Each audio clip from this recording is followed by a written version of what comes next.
오늘은 다윗이 원했던 구원은 무엇인가? 다윗이 원했던 구원은 무엇인가? 이런 제목으로 말씀을 상고합니다.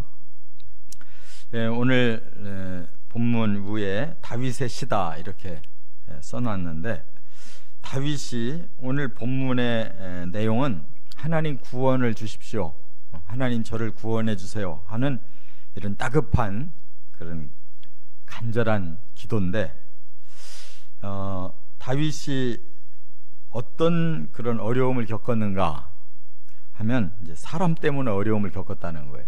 사람, 여기 원수가 나오고 속이는 자가 나오고 이렇게 수치를 주는 자가 나오고 있어요.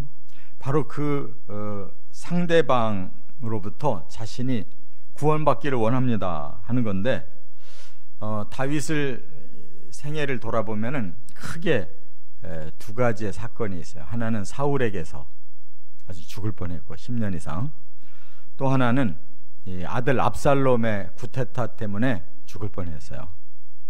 그러니까 이런 큰 시련을 이제 다윗이 겪었기 때문에 이런 시가 나왔는데, 뭐 구체적으로 어떤 사건인지는 모르지만 그에게 이렇게 너무나 큰 시련을 하나님을 향해 그 구원을 요청하고 있어요.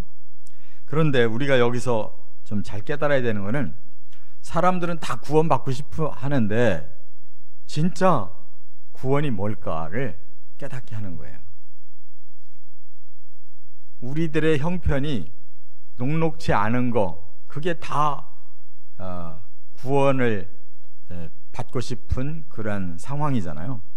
뭐 어떤 사람은 돈이 없으면 하나님 돈 좀 주세요, 병으로 아프면 하나님 병 좀 낫게 해주세요. 이게 다 구원인데, 다윗은 뭘 구원으로 생각하고 원했느냐? 그게 영적인 것이다 그 말이에요. 그래서 이런 세상의 삶의 어떤 그 돌파구가 아니었고, 사람에게 시련을 당하면서 그는 영적인 구원을 달라고 하는 거예요. 하나님 앞에서 정말 제가 필요한 거 이겁니다. 세 가지가 있어요. 첫째, 1절부터 3절에 보면 공의롭게 심판해 주시는 것입니다 하고 간구하고 있어요. 왜 그렇겠어요? 너무 억울하게 당하고 있는 거예요 지금 그가. 그래서 여기 2절 하반절에 보면 나의 원수들이 나를 이겨 개가를 부르지 못하게 하소서 하면서 그들이 나를 부끄럽게 하고 있습니다 그랬어요. 그러니까 사람은 자신의 그 명예를 아주 거꾸로 때리고 계속 괴롭히는 그 상대가 있을 때 가장 힘든 거예요. 그래서 이 원수 때문에 부끄러운 수치를 당하는 것이 억울합니다 그 말이에요. 그러면 그 억울함을 사람들에게서 아무리 호소한다고 풀리냐고요? 안 돼요. 그래서 하나님이 공의롭게 심판하십시오 그 얘기예요. 하나님은 뭐 한쪽으로 편중된 하나님이 아니잖아요. 공의로운 하나님, 모두에게 의로운 하나님. 그러므로 하나님이 판단하신다면 결과가 바르게 날 거라는 거죠. 그것으로 족하다는 거예요. 그래서 여기 1절에 여호와여 나의 영혼이 주를 우러러보나이다 그랬어요. 내 영혼이 주를 우러러봅니다. 이 말은 뭐냐면 제 영혼을 하나님께 드립니다. 여기 우러러본다라는 이 번역을 원어가 애사라고 그랬는데, 이 애사라는 말은 제 영혼을 드릴게요 그 말에, 제 영혼을 하나님께 맡길게요, 하나님 판단하십시오 그거예요. 이런 말을 할 때에는 본인이 캥기면 이런 말 못해요. 회개부터 해야지. 하나님 제가 이런 죄를 지어서 결국 이렇게 됐습니다, 하나님부터 용서해 주십시오, 제가 또 그 사람에게도 사과하겠습니다, 이렇게 해야 순서인데, 지금 다윗은 그런 상황이 아니에요. 자신은 잘못한 게 없는데 지금 계속 압박을 받고 막 수치에 빠지고 이런 나락에 지금 떨어졌다 그 말이에요. 그렇기 때문에 제 영혼을 하나님께 드릴 테니까 하나님 판단해 보시고 바르게 하나님께서 귀결시켜 주십시오. 그 말이에요. 그래서 2절 상반절에 내가 주께 의지하여 싸우니, 그 말은 뭐냐면 저는 하나님 확신합니다. 어떻게 판단하시든지 하나님 올바르게 하실 줄로 저는 확신합니다. 그거예요. 그러면 된 거예요. 사람에게 당하는 어려움은 그거는 큰 문제 아니에요. 왜냐하면 하나님 앞에 가면 판결되는 거니까. 할렐루야. 자기 중심으로 판단해서 억울하다고 한다면 하나님께서는 우리가 하나님 앞에 설 때 오히려 네가 회개해야 돼, 네가 억울해할 일이 아니라 네가 사과할 일이야, 이렇게 바르게 판단해 주실 거예요. 그러니까 뭐 나는 억울합니다, 나는 어쩌고 저쩌고 자꾸 하지 말고 하나님께 판단을 맡기고 살면 되는 거예요. 그게 구원입니다. 자기의 아집으로부터 자유로워지는 것이 구원이에요. 그걸 해결해 주실 분은 하나님의 공의로운 심판이 있기 때문에 가능하다, 그 말이에요. 괜히 사람들 붙잡고 그러지 마시고 하나님께 맡기시기 바랍니다. 그래서 3절에 공의로운 심판이 집행된다면 주를 바라는 자들은 수치를 당하지 않을 것이고 까닭 없이 속이는 자는 수치를 당할 것입니다. 그때 가서 진짜로 하나님 결판 내신다는 거예요. 그러기 위해 하나님 앞에 자신이 부끄러운 짓을 했다는 것을 깨달으면 빨리 회개해야 되고, 그렇지 않다면 하나님께 맡기고 참아내라, 그 말이에요. 두 번째, 4절과 5절에 보면 주의 진리로 인도함을 받는 것입니다 그랬어요. 그럼 뭐냐? 지금 이 상황에 머물러서 막 복잡하고 괴롭고 현재에 뒤엉켜 있는 거 원하지 않아요. 중요한 건 거기서 빠져나가서 하나님이 원하는 길로 가고 싶다는 거예요. 그게 중요한 거 아니겠어요? 네? 우리가 사람들 간에 서로 원수를 맺게 되면 서로 붙잡고 실갱이만 합니다. 네가 잘못했네, 네가 문제네, 네가 어쩌네. 그것 아무리 따져봐야 소용없어요. 중요한 건 현재 그 상황을 벗어나서 진리의 길로 가는 게 중요한 거예요. 올바른 길로 가면 되는 거예요, 각자가. 할렐루야. 이게 구원이에요. 이게 해결점이라고요. 그런데 그렇게를 안 해요, 사람들은. 자꾸 현실에 머물러서 복잡하게 자꾸 따지려고 하니까 안 되는 거예요. 확 풀어버리고 앞만 바라보고 가는 거예요. 어떤 길이 옳은 길인가만 찾아가면 되는 거라고. 그래서 지금 여기 보니까 여호와여 주의 도를 내게 보이시고, 4절에 그래요. 주의 길을 내게 가르치소서. 5절에는 주의 진리로 나를 지도하고 하시고 교훈하소서. 이게 똑똑한 사람이에요. 다윗은 현실을 어떻게 돌파하느냐? 나는 하나님이 가르쳐 주시는 길로 가고 싶습니다. 하나님이 펼쳐 주시는 길로 가고 싶습니다. 하나님이 알려주신 진리의 길로 가고 싶습니다. 이게 정답 아니냐고. 이 길이 구원의 길인 거예요. 깨달으시 바랍니다. 이거 아는 사람이 구원받는 거예요. 자기의 방향을 정하지를 못하고 좌충우돌하면서 사는 사람, 불쌍한 사람이고 불행한 사람이라고. 현실은 이렇든 저렇든 앞으로의 방향이 더 중요한 거 아니에요? 하나님 뭘 원하시는지, 하나님 가르쳐 주시는 길로, 하나님 열어주시는 길로 가겠습니다. 여기 주의 도, 주의 길, 주의 진리 다 하나의 뜻을 말하는 거고, 이게 또 동의어를 가지고 세 가지로 거듭거듭 말하는 거는 정말 하나님이 저에게 길을 가르쳐 주세요. 이게 바로 구원을 얻는 방법인데 사람들은 그 앞을 생각하지 않아요.